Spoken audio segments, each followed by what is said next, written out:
These are some things that I like this week. Lamar Jackson, or should I say Lamira Laxon.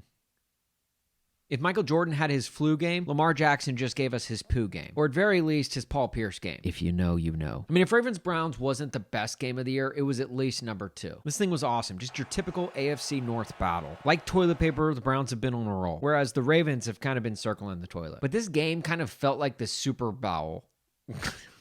I'm sorry. Early in this game, I tweeted out just how much fun it is to watch Lamar Jackson when he's not playing your team because you don't have to clench your butt cheeks for most of the game. As it turns out, it appears Lamar Jackson was the one clenching his butt cheeks for most of this game. Early in the second half, the Ravens drive down the field for a score. But right before the Browns took the field, we got this report from Miss Lisa Salters. Lamar Jackson is not on the Ravens sideline. Jackson ran back to the Ravens locker room. He has not returned to the field. I did ask the Ravens if everything was okay with Lamar. I was told that he is okay, but again, he has still not returned. The Browns then proceeded to score on a 12-play, 75-yard drive. And throughout all of it, Lamar was still nowhere to be heard from. Which, I'll admit, it's not terrible news. At least not for the internet. Because with RG3 on IR, it meant we got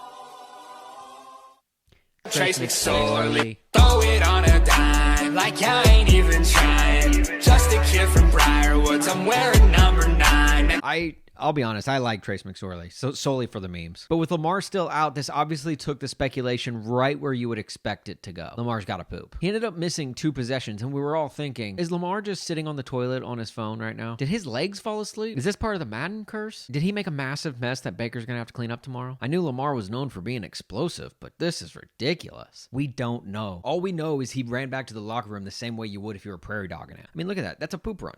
That is a poop run. We've all ran like that at least once in our life. But then he returned for a 4th and 5, and surprisingly not with toilet paper stuck on his shoe. And of course, on his first play back, Lamar Jackson does Lamar Jackson things. A 44-yard score to give Baltimore a 5-point lead. So naturally, the Ravens went for 2, just after Lamar went for 2.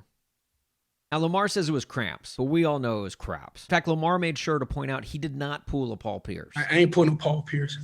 I didn't put a Paul Pierce. I was cramping. But yeah, I don't know about that. Because Lamar Jackson, before exiting the game, was 6 of 11 for 81 yards. But Lamar Jackson, after returning to the game, was 5 of 6 for 82 yards and a touchdown. Folks, those are poop stats. Now, I'm not saying those stats are poop. I'm saying those are the kind of stats that you would put up after pinching a loaf. Now, the Browns later scored, but as we all know, and as everyone tweeted, the Browns left way too much time on the clock. Especially for a Lamar Jackson who's now 10 pounds lighter. I mean, the guy literally just got done murdering a brown snake. I'm pretty sure he can handle a Browns team. So naturally, he drives the Ravens down the field and gets Justin Tucker in range to boot the game winner. I said boot. Boot the game winner. That's what I said. And really the only way to end this game is with, well, a backdoor cover, which I'm sure Lamar needed more than most degenerates. All I'm saying is, Lamar, that was fun. And I hope you washed your hands.